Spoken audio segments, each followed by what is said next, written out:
Supreme court উচ্চ ন্যায়ালয় আজকে তার শুনানি শুরু হয়েছে। আমি প্রথমেই মাননীয় প্রধান বিচারপতি শ্রী যশোমান চন্দ্রচূড়, মহামান্য প্রধান বিচারপতি সুপ্রিম কোর্ট, তাকে আমি বিশেষভাবে ধন্যবাদ জানাবো। কেননা তিনি একটা খুব গুরুত্বপূর্ণ কথা বলেছেন। তিনি বলেছেন প্রতিবাদ কখনোই দায়িত্বকে অবহেলা করে হয় না। অর্থাৎ যে কথাটা উনি বলেছেন সেটার মানে হচ্ছে যে প্রতিবাদ নিশ্চয়ই সঙ্গত, প্রতিবাদ নিশ্চয়ই হতে পারে, কিন্তু তা কখনো আপনার যে মূল পরিচয়, আপনার যে মূল পেশা, তার সঙ্গে জড়িয়ে থাকা যে দায়বোধ, তাকে অগ্রাহ্য করে বা তাকে বাইপাস করে প্রতিবাদ কখনো সম্পূর্ণ হতে পারে না। একথা স্বয়ং দেশের প্রধান বিচারপতি আজকে কথা বলেছেন। তিনি বাংলার সাধারণ মানুষের যে চিকিৎসা পরিষেবা না পাওয়ার যে কষ্ট, যেটা আমি আরো একটু পরে আর বিশদে বলতে পারবো, সেটা মাথায় রেখেই প্রধান বিচারপতি বলেছেন যে আগামীকাল বিকেল 5টার মধ্যে তিনি যারা জুনিয়র ডাক্তার আছেন, যাদের আন্দোলনের প্রতি আমরা সহানুভূতিশীল, আমার দলের মাননীয় সুপ্রিমো শ্রীমতী মমতা বন্দ্যোপাধ্যায়, আমাদের দলের সাধারণ সম্পাদক শ্রী অভিষেক বন্দ্যোপাধ্যায় বরাবর সেই আন্দোলনকে নৈতিকভাবে সমর্থন জানিয়েছেন। এবং তার সঙ্গে যে কথাটা আজকে প্রধান বিচারপতি বলেছেন, সেইটা মনে করিয়ে দিয়ে আমরা আরেকবার বলেছি যে কথা উনি বলেছেন। আমরা আরেকবার অনুরোধ করছি তাদের, যদি তারা প্রধান বিচারপতির কথার পর উনি যদি অনুগ্রহ করে তারা তাদের কাজে ফেরেন। কেননা 1 মাস ধরে এই আন্দোলন চলছে, বা আন্দোলন বা কর্মসূচি যাই বলুন না কেন, ধর্মঘট। এখন অব্দি 23 জন মানুষ, সাধারণ মানুষ পরিষেবা না পেয়ে প্রাণ হারিয়েছিলেন। আজকে একটু আগে জানতে পারলাম আমার এলাকায়, অর্থাৎ আমার বিধানসভা এলাকায় দমদমে, সেখানে আরেকজন মানুষ, তার বাড়ির লোকেরাই বলছেন, আমি গণমাধ্যমে দেখলাম একটু আগে, যে চিকিৎসা পরিষেবা না পাওয়ার জন্যে তিনি ডেঙ্গিতে মারা গেছেন। অর্থাৎ এখন অব্দি মোট 24 জন মারা গেছেন। আপনারা দেখবেন যে এই যে ক্রমাগত মৃত্যু হয়ে যাচ্ছে, এটা তার কারণ হচ্ছে যে চিকিৎসা পরিষেবা না পাওয়াটা ঠিকঠাকভাবে, তার একটা অন্যতম তো বড় ফ্যাক্টর বটেই। আমাদের সাধারণ সম্পাদক অভিষেক বন্দ্যোপাধ্যায় গত 6 তারিখে এই নিয়ে একটা টুইট করেন, যেখানে তিনি বলেছিলেন যে তিনি এই প্রত্যেক দিন এই কর্মবিরতির কারণে যে পরিমাণে প্রাণহানি হচ্ছে, সেদিকে তিনি দৃষ্টি আকর্ষণ করে বলেছিলেন যে এটা মৌলিক দায়িত্বের মধ্যে পড়ে। মানবতার যে দাবি, তার বিরুদ্ধে মৌলিক কর্তব্য যেটা পালন করা মানবতার পক্ষে, এটা তার বিরুদ্ধে যাচ্ছে। আপনারা দেখবেন যে অভিষেক বন্দ্যোপাধ্যায়ের এই টুইট নিয়ে সেই সময় বেশ কিছু বিপক্ষ রাজনৈতিক দল সেইটা নিয়ে জলঘোলা করার চেষ্টা করেছিল, বাধা জানিয়েছিল। কিন্তু যে কথা অভিষেক বন্দ্যোপাধ্যায় বলেছিলেন আজকে প্রধান বিচারপতি, প্রায় সেই কথাই বলেছিলেন যে আন্দোলন, প্রতিবাদ সবই হতে পারে, কিন্তু তা দায়িত্বকে সরিয়ে রেখে নয়। ফলে সুপ্রিম কোর্টের আজকের রায় বা আজকের বক্তব্য, যে ভার্ডিক্ট উনি দিয়েছেন, সেটা ওনারা দিয়েছেন, সেটা থেকে বোঝা যাচ্ছে যে এই টুইটটা একেবারে যথাযথ এবং সঙ্গত ছিল। নিরাপত্তা বাহিনীতে মহিলা কর্মীদের অন্তর্ভুক্তি, অতিরিক্ত শৌচাগার, রেস্টরুম, বিশ্রাম কক্ষ ইত্যাদি, অর্থাৎ যে পরিকাঠামোগত যে দাবিগুলি ওনাদের ছিল, তার জন্যে একটু আগেই রাজ্যের মুখ্য সচিব জানিয়েছেন যে তারা তার জন্যে একটা বড় একটা বিস্তৃত একটা স্ট্যাটাস রিপোর্ট দাখিল করছে, এবং প্রত্যেকটা এটা তৈরি করা হবে এবং তার জন্য সরকারি তহবিল থেকে তার জন্য অর্থ মঞ্জুর করা হবে। সিআইএসএফ থাকার ব্যবস্থা নিয়ে আজকে মুখ্যমন্ত্রী ডিটেলে বলেছেন, আমি আর সেই তার মধ্যে আর যাচ্ছি না। মুখ্যমন্ত্রী খুব বিশদেই আজকে প্রশাসনিক বৈঠক থেকে সংবাদ মাধ্যমের সঙ্গে যখন কথা বলছিলেন, তিনি জানিয়েছেন যে এবং এইটুকু আমি আবার বলতে চাই যে এই কর্মবিরতির কারণে প্রায় লক্ষাধিক মানুষ এই পরিষেবা থেকে বঞ্চিত হচ্ছে। প্রায় 6.5 লাখ সার্জারি, অস্ত্রোপচার, খুব গুরুত্বপূর্ণ অস্ত্রোপচার, যেটা না হলে মানুষের জীবন সংশয় করতে পারে। এই ধরনের প্রায় 6.5 লাখ রোগী এই মুহূর্তে তারা একটি শল্য চিকিৎসার জন্য, একটি ছুরির জন্য, ডাক্তারের একটি প্রাণদায়ী ছুরির জন্য তাকিয়ে আছেন, যে তারা বলছেন যে আপনারা যদি অনুগ্রহ করে প্রাণ বাঁচান। সেই 6.5 লাখ রোগী, তাদের এখনো সার্জারি হয়নি, সেটাও তারা অপেক্ষা করছেন। তো আপনারা জানেন যে আপনাদের আন্দোলন, সেখানে আমার মুখ্যমন্ত্রী, আমাদের দল, আমাদের সর্বভারতীয় সাধারণ সম্পাদক বারবার করে বলেছেন যে এগুলি আমরা সমর্থন করছি, এবং যে যে যে অপূরণীয় ক্ষতি হয়েছে এই জুনিয়র ডাক্তারের মৃত্যু, সেটা আমরা সবসময় সমবেতি, আমরা সবসময় তার সঙ্গে সহমর্মিতা, সমবেদনা সব জানাচ্ছি। কিন্তু আপনাদেরও আমরা অনুরোধ করছি আজকে প্রধান বিচারপতির রায়ের পরে, যে দয়া করে অনুগ্রহ করে আপনারা এই কথাটাকে আপনাদের রেকর্ডিং বা আপনাদের বিবেচনার মধ্যে আপনারা অনুগ্রহ করে নিয়ে আসুন। এইটা আমাদের আপনাদের প্রতি স্বনির্বন্ধ অনুরোধ। যে যারা আমার ছোট বোনকে আর্জি করে খুন করেছে, ধর্ষণ করেছে, তার বিচার হোক, এবং সেটা কত তাড়াতাড়ি লোক সমক্ষে আসবে। আর আজকে যে কোনো আলোচনার টপিক সেটাকে বাদ দিয়ে অন্যান্য ক্ষেত্রে হয়েছে। 27 দিন চলে গেল সিবিআই এর হাতে তদন্ত, 648 ঘন্টা কেটে গেল সিবিআই এর হাতে তদন্ত। আজকেও সুপ্রিম কোর্ট পার্টিকুলারলি সিবিআই কে বলেছে আবার নির্দিষ্ট রিপোর্ট জমা দিতে। দুদিন আগে ব্যাংশাল কোর্টে যখন জেল হেফাজতের পর আসামিকে নিয়ে যাওয়া হয়েছিল, সিবিআই যিনি আইনজীবী তিনি উপস্থিত হতে পারেন। তার মানে মূল যে ঘটনা, সেই ঘটনা থেকে কি আমরা চোখ ঘুরিয়ে নেব, আমরা মুখ ফিরিয়ে নেব? এই ঘটনাকে কেন্দ্র করেই তো জুনিয়র ডাক্তারদের আন্দোলন।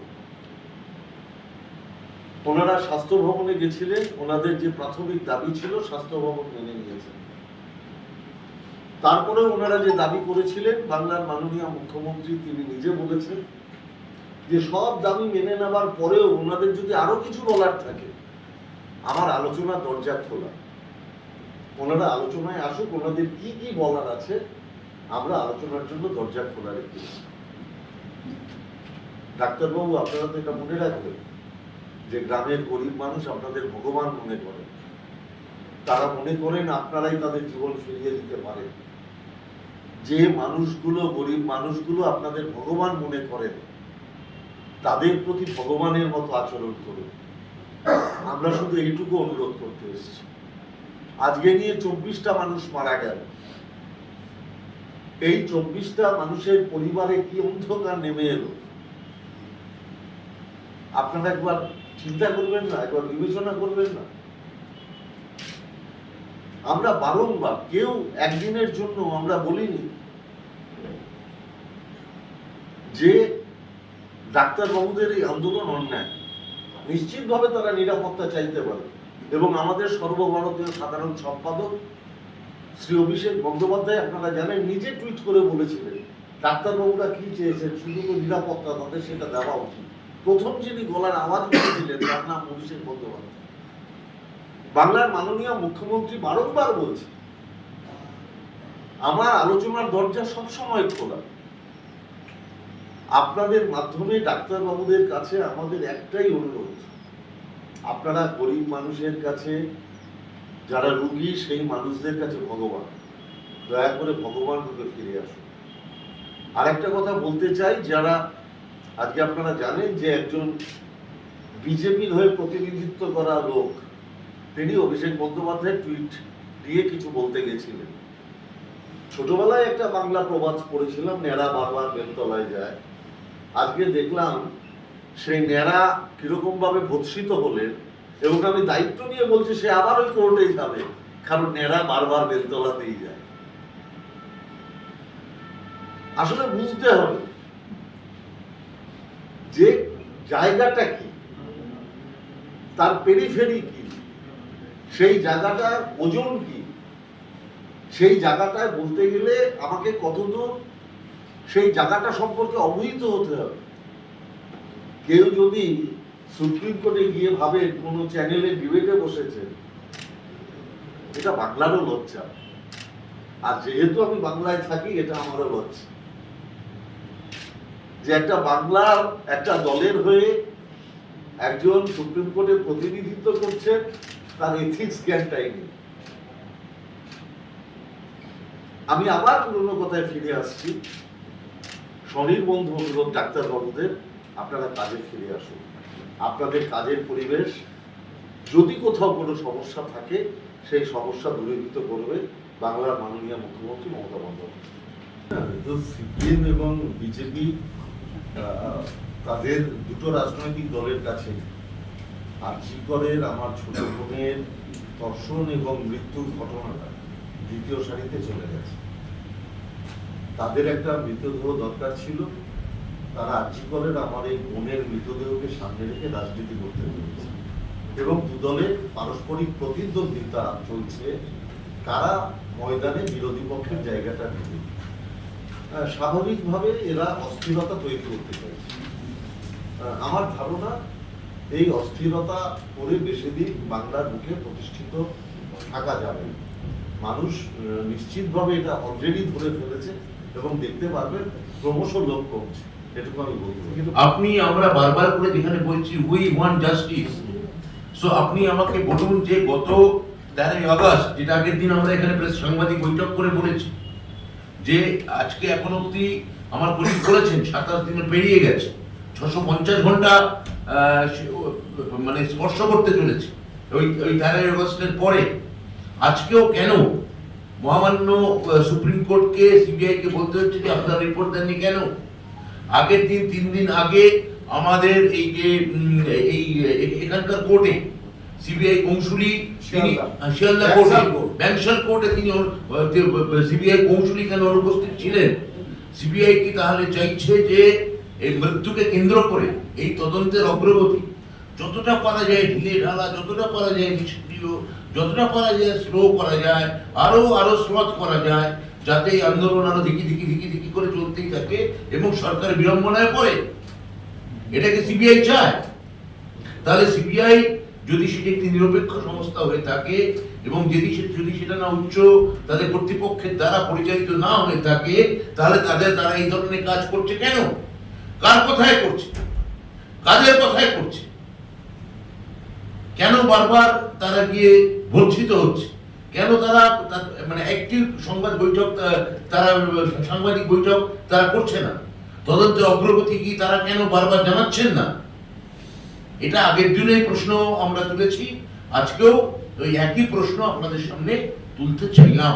আরেকটা লাস্ট প্রশ্ন, সেটা হচ্ছে যে মুখ্যমন্ত্রী যে আবেদনটা করেছেন যে আপনারা এবার 1 মাস অতিক্রান্ত হয়ে এবার আপনারা পুজোতে ফিরুন, সেটা নিয়ে সিপিএম সোশ্যাল মিডিয়াতে নানা রকম কটাক্ষ আরম্ভ করছে যে নজর ঘোরাবার জন্যই দেখুন, আমি তো আপনারাও মিটিং এ ছিলেন, আমরাও মিটিং এ ছিলাম। মাননীয় মুখ্যমন্ত্রী যেটা বলেছেন সেই কথাটা হচ্ছে পুজোর সঙ্গে জড়িয়ে থাকা অর্থনীতি, পুজোর সঙ্গে যে জড়িয়ে থাকা যে মানুষের অর্থনীতি, তাদের দিন গুজরান, তাদের যে বেঁচে থাকা, বেঁচে পড়তে থাকা, সেটা অনেকটা পুজোর সঙ্গে জড়িয়ে থাকে। পুজোয় ফিরুন মানে উৎসবে ফিরুন, আনন্দে ফিরুন, আনন্দ করতে বলা, এগুলো কোনো এক অংশের মহল সেটা বিকৃত ব্যাখ্যা করছে। মুখ্যমন্ত্রী যেটা বলতে চেয়েছেন তার মূল নির্যাস বা তার স্পিরিটটাকে অনুধাবন করতে হবে। তিনি বলতে চেয়েছেন যে পুজোর সঙ্গে তো অনেক মানুষের জীবিকাও জড়িয়ে থাকে, অনেক নিরাপত্তাও জড়িয়ে থাকে। তিনি প্রশাসনকে সেই ব্যাপারে খেয়াল রাখতে বলেছেন। সেটা কাউকে, কোনো আন্দোলনকারীকে তিনি বলেননি যে পুজো এখন ফিরে আসুন, কারণ পুজোর এখনো ঢের দেরি আছে। আর সিপিএম বরাবরই পুজোর বিরোধী, ওরা কোনোদিনই পুজোর পক্ষে ছিল না। আর আপনারা দেখেছেন সিপিএম একটাও সিবিআই এর বিরুদ্ধে কোনো আন্দোলন করছে? কারণ ওরাও চাইছে যাতে সিবিআই দীর্ঘসূত্রতায় ভোগে, যাতে ওরা আন্দোলনটা করতে পারে। আমরা ভিডিও ফুটেজ দেখাই যেখানে ওই অপরাজিতার বাবা মা বলছেন যে তাদের কাছে কোনো পুলিশ বা কোনো প্রশাসনের থেকে এই ধরনের কোনো প্রস্তাব কখনো আসেনি এবং তাদের যে প্রাথমিক যে বক্তব্য বা বয়ান, এটাও আমরা বলি যে তারা এটা নিয়ে আমরা কোনো কাটাছেঁড়া করতে চাই না, আমরা ওই কথাকেই মান্যতা দিতে চাই। তো এটা নিয়ে যদি আবার নতুন করে বিজেপি রাজনৈতিক কোনো জলঘোলা করতে চায়, মানে বারবার তারা ব্যর্থ হচ্ছে এটা নিয়ে করতে চেয়ে, তা তারা করতেই পারে। কিন্তু আমরা এক্ষেত্রে অপরাজিতা তার বাবা মার কথাটাই আমরা চূড়ান্ত বলে ধরবো। প্রাতদায় একটু আগে মুখ্যমন্ত্রী বলার পরে নির্যাতিতার মা ফের এই টাকার প্রসঙ্গ তিনি তুলেছেন এবং তিনি বলেছেন যে মুখ্যমন্ত্রী যা বললেন তিনি ঠিক বলেননি। নির্যাতিতার পরিবার থেকে ফের এই কথা বলা হচ্ছে। না, আমি জানি না নির্যাতিতার বাবা মা কি বলেছে। মুখ্যমন্ত্রী বলেছেন যে সুপ্রিম কোর্টের একটা অর্ডার আছে, এরকম ক্ষেত্রে ভিকটিমদের ক্ষেত্রে টাকাটা দেওয়া হয়। নির্যাতিতার পরিবার যদি কোনোদিন মনে করেন যে তাদের কোনো কাজে মেয়ের কোনো স্মৃতির উদ্দেশ্যে এই টাকাটাকে কাজে লাগাবেন, তারা যেন মুখ্যমন্ত্রীর সাথে যোগাযোগ করেন। তিনি ভিতরেও বলেছেন, বাইরেও বলেছেন। এর মধ্যে কোনটা ভুল বলেছেন এটা যদি একটু ক্ল্যারিফাই করতেন তাহলে আমার সুবিধা হতো। এবং এই কথা তো মুখ্যমন্ত্রী কথা বলে, এটা তো একটা পার্সোনাল স্পেসে কথা হয়েছিল। তা সত্যি করে বলতে কি কোনো ভিডিও ফুটেজও নেই, কোনো ডকুমেন্টও নেই। এটা নিয়ে বিজেপি কথা চালাচালি করতে পারে, কিন্তু আমরা তো আমাদের মুখ্যমন্ত্রী আজকে যেটা বলেছেন সেটাকেই আমরা সরকারি স্তরে আমরা গ্রাহ্য করে ধরবো। আমাদের পার্টি স্তরেও সেই কথাটাতেই আমরা আবার শিলমোহর দেব। বাংলা খবর, আপনার রাজনীতি, আপনার আওয়াজ।